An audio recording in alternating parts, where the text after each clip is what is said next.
Hello, everyone. Thanks for having me. Try not to stand too much in the way of this and lunch. Great. So Microlith, right? I'll get into a little bit of an explanation of this before we get started. Let's just kind of throw out the disclaimer. Microservices are not free, right? And I think the talks throughout the morning have really shown a light on what are the particular challenges, what are the particular things that an organization needs to consider, not only in their technology but also in their culture. And no matter what someone claims, no one really has yet to solve it, if there is even something to be solved. Okay. So how I would define a microlith, and certainly not trying to coin a term here or whatnot, but really defined as a distributed monolith.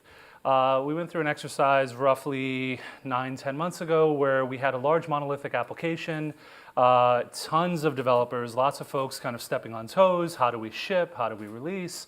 How do we do all the things that enable a high velocity organization to exist? And so we went about the activity of strangling down our monolith down into a set of what we call, quote, microservices.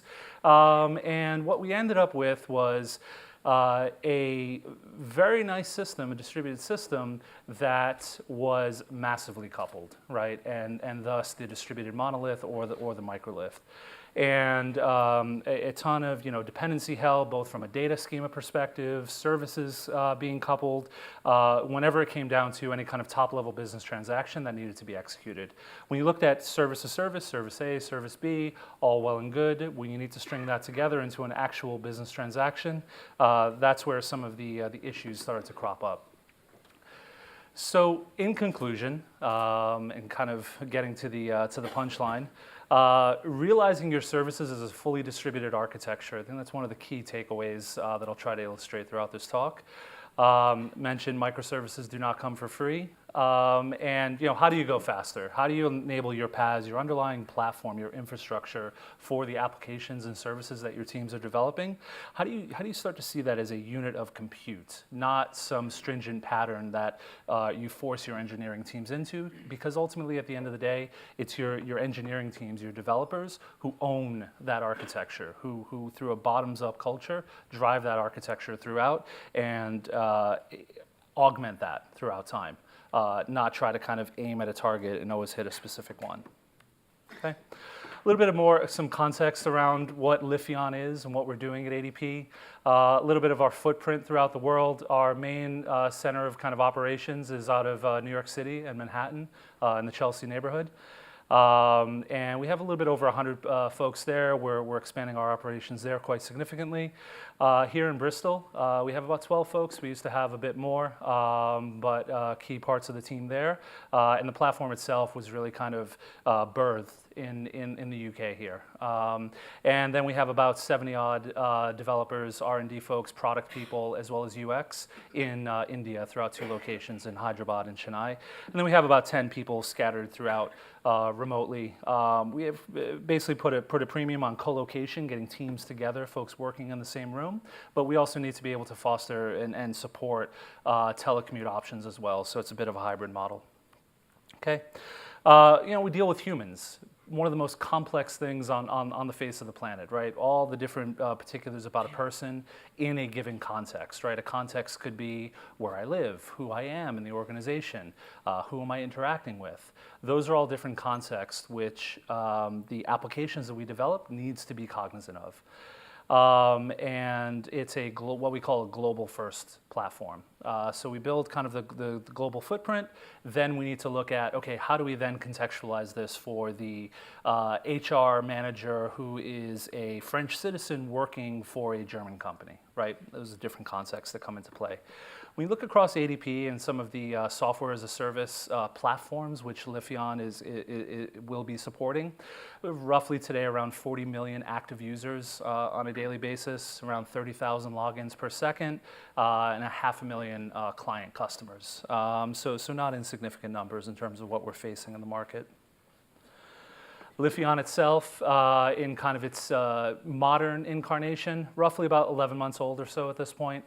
We have now a microservices architecture and a platform comprised of about 90 plus services growing every day. We, of course, kind of subscribe to the additive model, and I'll get into that in a little bit. So we're seeing kind of day by day a whole proliferation of services as we go. And it's a distributed model, right? And I touch on that in some detail.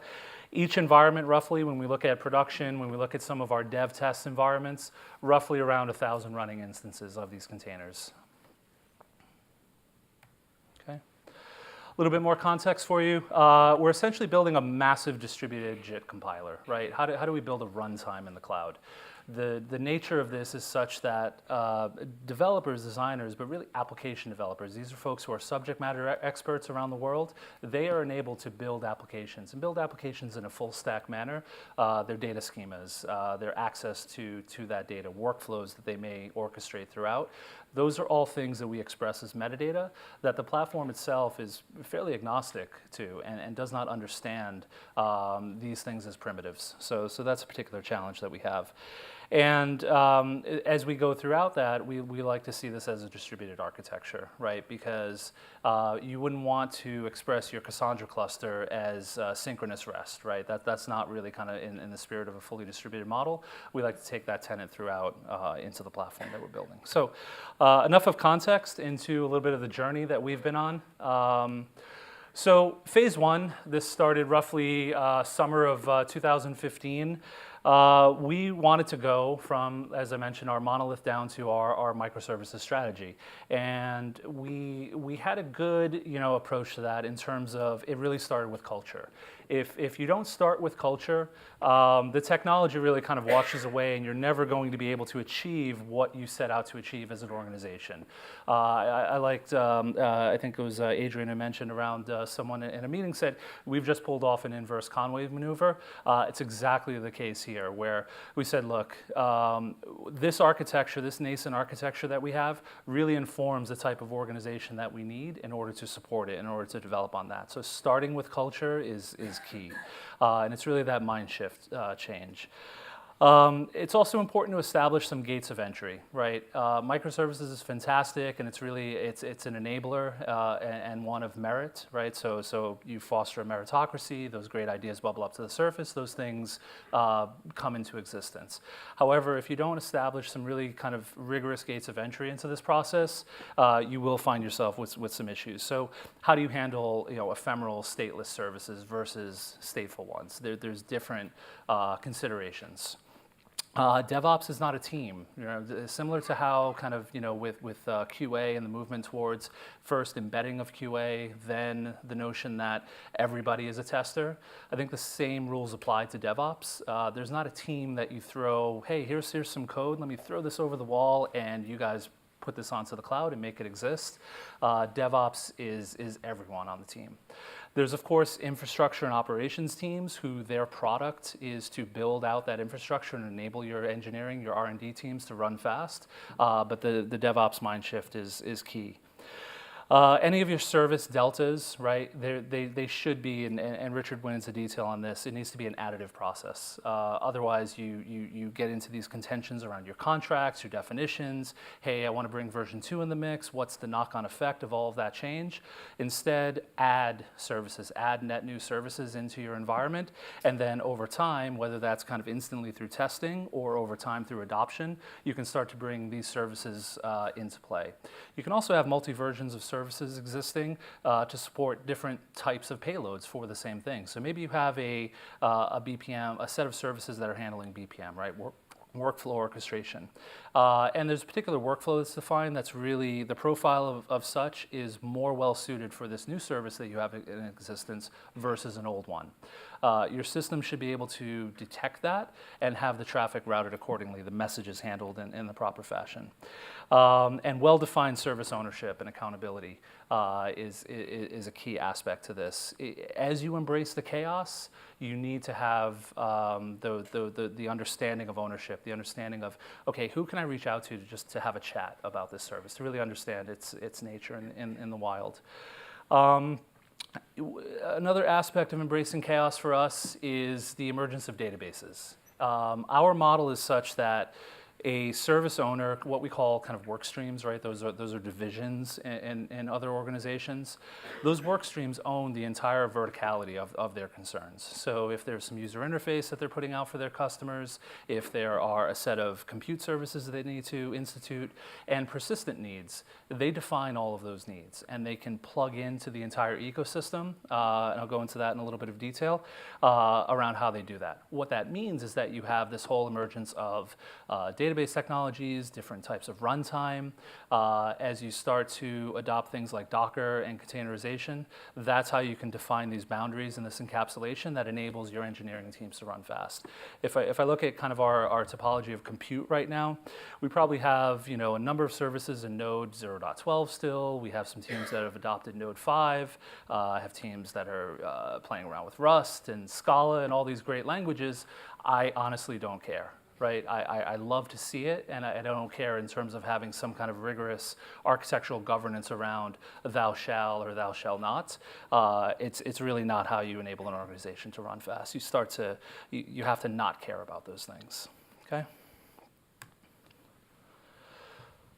So as we strangle down the monolith, teams now control their services, as I mentioned, with domain boundaries. But we got into the situation where we had all of these synchronous REST calls, right? So yeah, it's great. We're in this whole topology of services. We have a number of services that are existing, but we still have a high level of dependency between those services and a high level of coupling through synchronous REST. And you could say, you know what, look, I'll institute asynchronous patterns and do things like that, but it's not yet enough. And so what we found is that messaging and handling things through events was really kind of the path forward that allowed us to decouple our concerns and still provide a high level of velocity for our teams. Service registration and discovery was elegant, kind of right out of the bat. We use services and tools such as Console, Nginx, that allows services to register themselves in their known locations so that other calls could route to them. So that was pretty straightforward, and we thought we had a great win with that. But again, still, all that was just the ability to go to the cloud with coupled synchronous REST interactions. Okay. So what do we look like in phase 2, right? And as we embark and move into phase 2 of things, it's really event messaging patterns over REST. Doubling down on our governance. How do we establish processes when we're still running fast? How do we implement things like runbooks for our infrastructure and operations teams? It's extremely important to invest in these aspects and so that things do not get out of hand, because they will get out of hand quickly. If you have a development organization that's over, say, around 20, 30 people or so, you will start to see these patterns emerge where the chaos is not manageable and cannot be embraced. Our architecture also involves a lot of logging, right? Logging is really how we get that operational awareness, and the tooling and systems that we put around those logs are key to enable us to go faster. So investment in logging is extremely important. Transaction tracers are another tool that we use that we find a lot of success with. What the transaction tracer pattern allows us to do is essentially say, okay, from the top level, what is a transactional identifier that I can put onto this interaction? As it then flows throughout your system, augmenting that transaction is key so that you can see the flow and you can discover that through your logs. So you can always look at end-to-end, how are my services behaving? How are my SLAs being adhered to? And what's my overall customer experience? Without that picture, without the transaction traceability, you will always kind of find some dark spots in that endeavor, and that leads to a lot of kind of, well, it's this guy's fault, or it's this team's fault as to why things are slow. You need to get to that real empirical sense of data discovery. Okay. So it's fun, but it's not easy. Here's a little example of some of our kind of architecture, our topology around how we can take this model of event-based messaging and still achieve the different types of kind of typical or traditional REST interactions that you would see in a system. So we have our data sources. Our data sources can be a number of different services, can be customer interactions.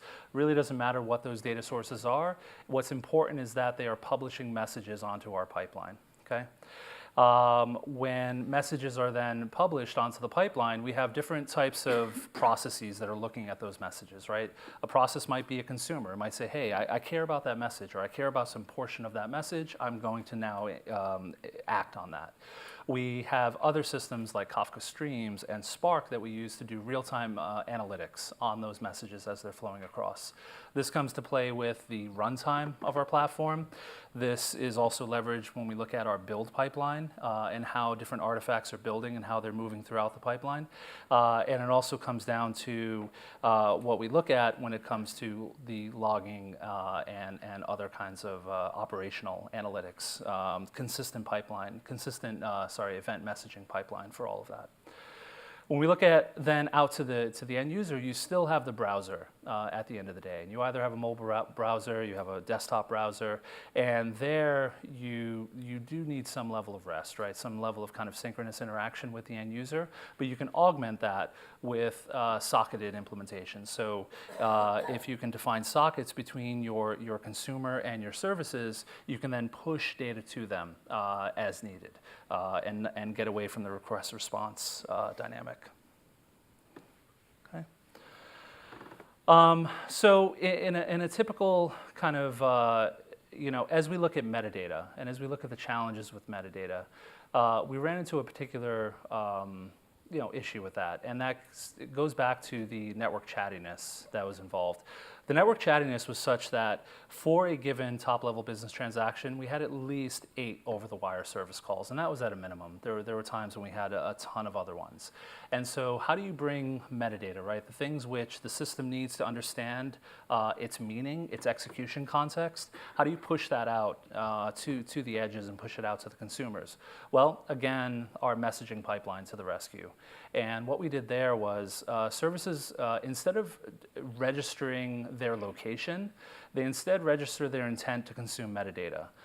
And so you still get that decoupling between the producer and the consumer. So the producer does not know where is my message going. It just says, hey, here's a message that's important, that might be important to someone. The consumers then register their intent and which messages they care about. What we're then able to do is essentially in kind of a almost like a serverless type way is have things like Spark, which are we call reactors, right? So they're processing these messages, they might be enriching them, and they're then pushing more messages onto the queue that are more granular, right? That other services may care about. And so as that metadata DDL occurs, what we do is our SDKs and our clients are metadata based, right? So instead of having a client that allows me to talk HTTP REST to another service, I have a client that contains the metadata that I care about in my runtime context so that I can execute on that. It's a particular problem that we have. I'm not sure kind of how many organizations have this challenge to it, but when you do have a metadata-based system where your end users are defining a lot of the system definitions and the interactions, it's extremely important to solve your handling of metadata.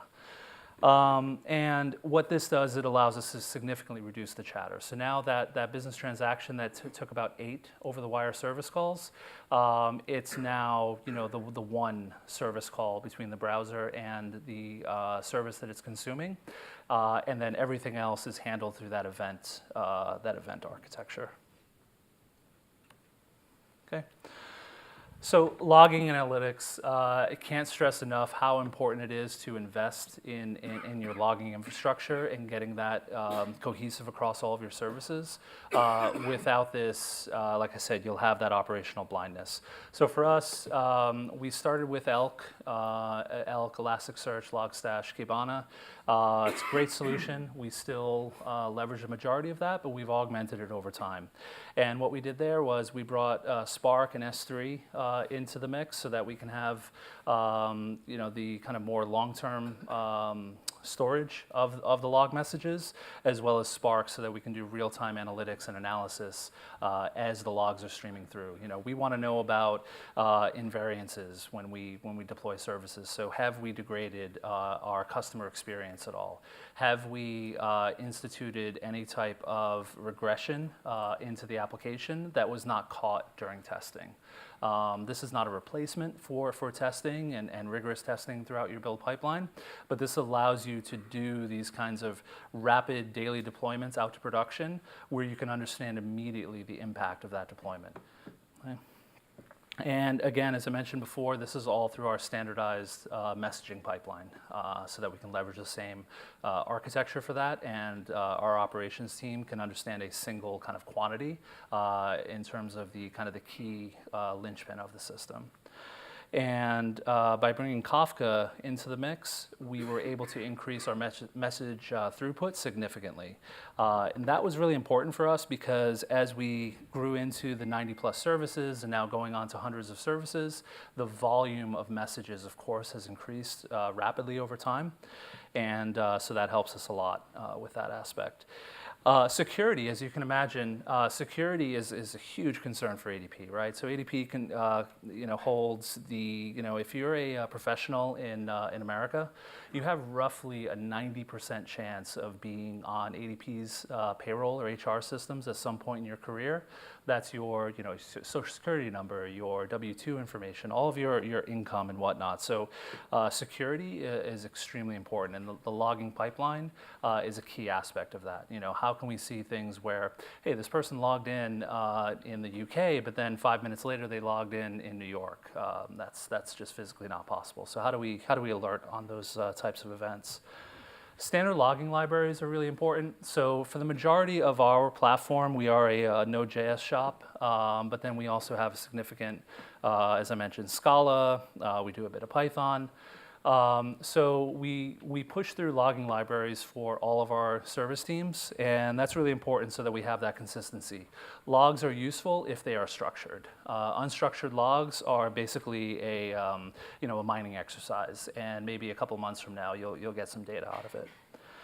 And I mentioned real-time log analytics. That also helps us in our blue-green deployment scenarios. So we can deploy net new services out into the wild and slowly move connections over to those services, slowly have those connections handling services, handling requests if they are healthy. And the logs are the key aspect of showing that out. Scheduling is super important to take a look at, scheduling and orchestration. We went down the path of looking into all the different players, right? Whether it's Mesosphere, Joint, CoreOS. I don't remember kind of all the different ones, but what it really came down to is start simply. If you have the benefit of being an AWS shop, utilize the functionality and features that you get there. Maybe it's ECS, CloudFormation. What we've landed on is leveraging tooling in the Docker ecosystem, so Docker, UCP, Swarm. And then we use tools like Ansible and CloudFormation for our other needs.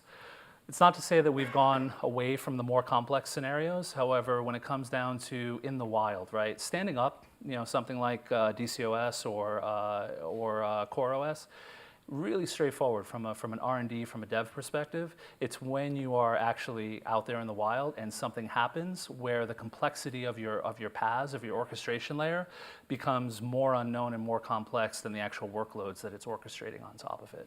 So that's a trade-off that you certainly want to look at and invest your time in research there. Okay. Really quickly, how do we describe our world?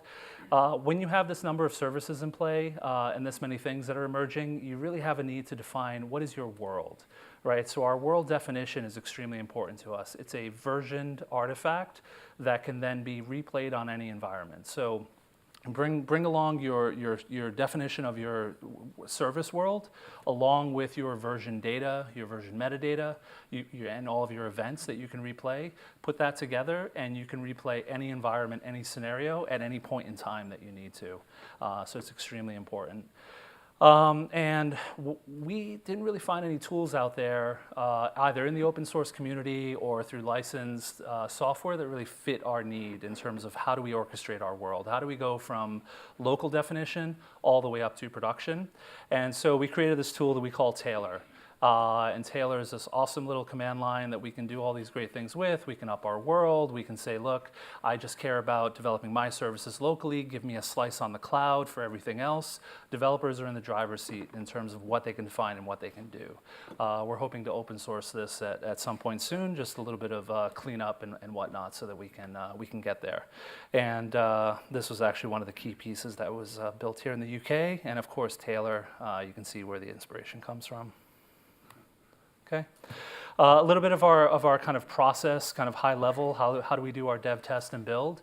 So dev, build pipeline, we can trigger it via the main line, and that's really important, right? So a pull request is issued, a push into master, great, the train gets started, and all of our build, test, and run mechanisms are expressed. However, hot fixes, deploying from a particular branch, this type of tooling is extremely important to invest in. It's something that you don't get for free. So developers need to be able to build from an ad hoc branch, and they need to be able to target an environment. They need to say, well, this is a customer demo, or this is a work in progress, or this is something that's important to go up to production. But it's not something that goes into our master just yet. Small, medium, large testing, of course, and then we get down to the point of building our immutable artifacts. And it's super important that those artifacts are immutable and that they have the ability to be cryptographically signed, so that you ensure that what you've built and tested is what you're actually deploying. And security teams love this, and they love auditing this stuff. So they're having a lot of fun in kind of their education of that. And when we promote to production, our world definition really comes into play, because we can ensure that if there are any service dependencies, because as I said on the first slide, right, no one's solved this. So we're not quite in the nirvana yet where we've decoupled all of our dependencies, so it's important to understand when there are dependencies. You know, maybe say for instance, you've upgraded your MySQL client on a given service. Well, you need to make sure that you have the proper version of MySQL itself up and running. So that's kind of an example of where you'd have that dependency. And we also snapshot our services at the point of build to production. This is super important so that we can rapidly create environments based on production. So perhaps, and this can happen to any environment, right? It can be production, it can be your test environment. It's important to be able to snapshot these things so that you can quickly turn them up and through a container dynamic, up them in a couple of seconds. And as I mentioned, kind of some of the SLA testing and variant testing, all of these things are very important to know, are we safe in prod, right? Is this something where we've mitigated our risks to the level that we can actually be in this kind of, you know, CD nirvana, continuous delivery nirvana? Okay. So in conclusion, again, application services as a fully distributed architecture, it's having a lot of fun kind of seeing the platform as this, and how do we bring a lot of the movement that's in the open source community into our own custom development. Microservices do not come for free, and see your infrastructure as a unit of compute. The more and more that you move towards this model, the more that your R&D teams are enabled to, you know, a lot of companies throw out the innovation word and say, oh, we're innovating, we're innovating. No one is really innovating until your R&D teams are in the driver's seat. Innovation is not a top-down endeavor. Okay. Thank you.